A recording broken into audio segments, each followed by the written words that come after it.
حضور پاک صلی اللہ علیہ وسلم کا بیٹا حضرت ابراہیم جب فوت ہوئے تو آپ علیہ السلام تیسرے دن تڈے پر بیٹھے ہوئے تھے.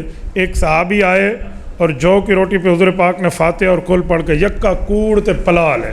ایک ہی کہیں سے ثابت نہیں ہے یہ بات. جو لوگ سر اور داڑھی کے بال ڈیزائن سے بناتے ہیں، بھائی سر اور داڑھی کے بال ڈیزائن سے بنانے کی بات میں حیران ہوں.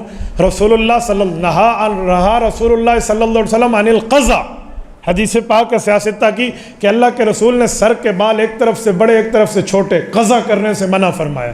ہمیشہ بال بڑے رکھنے ہیں تو پورے، چھوٹے رکھنے ہیں تو پورے، ایک طرح بال رکھیں. یہ ڈیزائن کی باتیں نہیں ہیں. اور یہ جو داڑھی کے ڈیزائن ہے اگر ایک مٹھی رکھ کے اس کے بعد کٹوائیں تو ٹھیک ہے. اور وہ جو ڈیزائن داڑھی کے بنائے ہوتے ہیں وہ داڑھی نہیں ہوتی، وہ شیو بڑی ہوئی ہوتی ہے. داڑھی وہ ہے جو ایک مٹھی کے برابر ہو.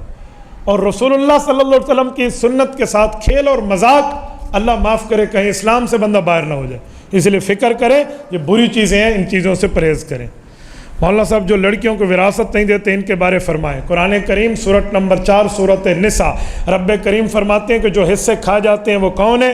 ان الذین یأکلون اموال الیتامی ظلما انما یأکلون فی بطونہم نارا وسیصلون سعیرا، کہ جن لوگوں نے حقوق کھائے ہیں اپنے پیٹ میں جہنم کی آگ بھری اور یہ جہنم میں داخل ہوں گے.